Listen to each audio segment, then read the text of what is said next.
hope you all are doing good and once again welcome back to All Natural। Last गुलाब की video में मैं अपनी सारी रोज फर्टिलाइजर के बारे में डिस्कस कर रही थी, जहाँ पर मैंने आपको बताया कि मैं कौन कौन सी रोज फर्टिलाइजर इस्तेमाल करती हूँ, कौन सी ऑर्गेनिक फर्टिलाइजर, कौन सी केमिकल फर्टिलाइजर आपको यूज करना होगा, किस टाइम पे किस सीजन में पर्टिकुलर किस फर्टिलाइजर को इस्तेमाल करने पर आपको बेस्ट रिजल्ट मिलेगा। ये सब कुछ डिटेल में मैंने डिस्कस किया था। लास्ट में ये वाली ऑर्गेनिक फर्टिलाइजर के बारे में बताई थी। तो आज मैं इसी पर्टिकुलर ऑर्गेनिक फर्टिलाइजर को कैसे बनानी है वो आपके साथ शेयर करने वाली हूँ। इसे इस्तेमाल करने पर आपकी मरते हुए गुलाब के पौधों में भी 7 दिन के अंदर एकदम फूलों की बहार खिल जाएगी। नहीं, ऐसा कुछ नहीं होने वाली है।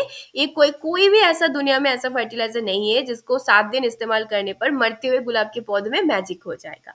लेकिन हाँ, इतना कर सकती हूँ कि ये वाली ऑर्गेनिक फर्टिलाइजर को बनाना बहुत ईजी है और अगर आप इसको सही तरीके से रेगुलरली इस्तेमाल करोगे तो कोई भी केमिकल फर्टिलाइजर जैसे आपको फायदा जरूर मिलेगा और आपके पौधे की ग्रोथ भी बहुत अच्छे से होगी और साल भर आपको फूल मिलते रहेगी। तो चलिए अभी इसी बात पे चैनल को सब्सक्राइब कर दीजिए और जल्दी से देखते हैं कि इस फर्टिलाइजर को कैसे बनानी है।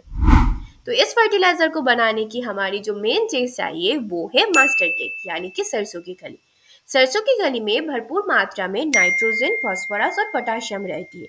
तो अगर आप रेगुलर बेसिस में सरसों की खली को इस्तेमाल करोगे तो ये आपको एनपीके जैसा ही रिजल्ट देगा। उसी के साथ इसमें माइक्रो न्यूट्रिएंट जैसे कि मैग्नीशियम, सल्फर भी रहती है। तो आपके पौधों की ग्रोथ के लिए ओवरऑल मस्टर्ड केक एक बहुत अच्छा सा ऑर्गेनिक फर्टिलाइजर है।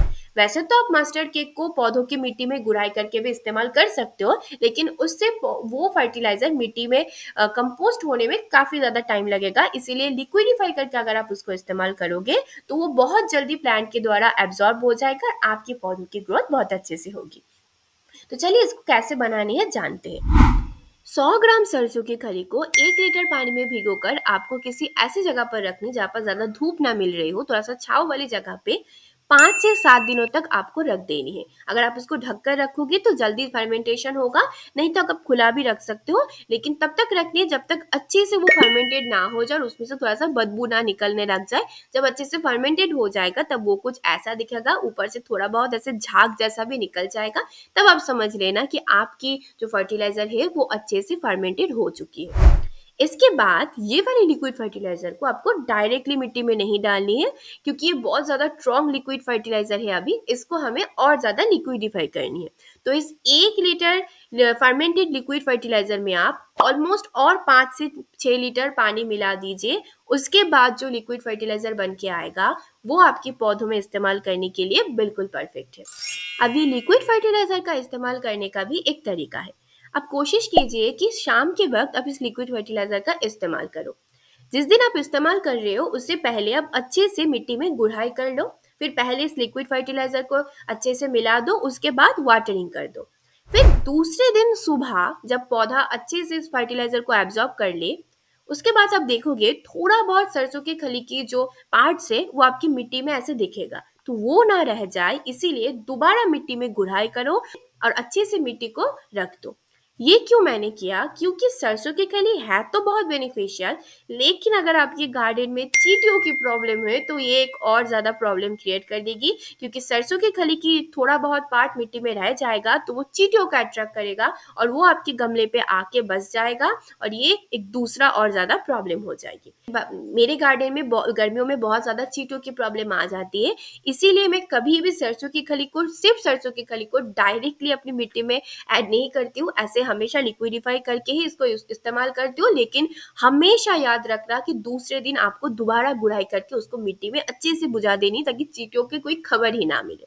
तो इस तरीके से अगर आप इसको इस्तेमाल करोगे तो आपके पौधों की ग्रोथ भी बहुत अच्छे से होगा, चींटियों की प्रॉब्लम भी दूर रहेगा। अब जान लेते हैं कि ये वाली फर्टिलाइजर को आपको कितने दिन बाद इस्तेमाल करनी है।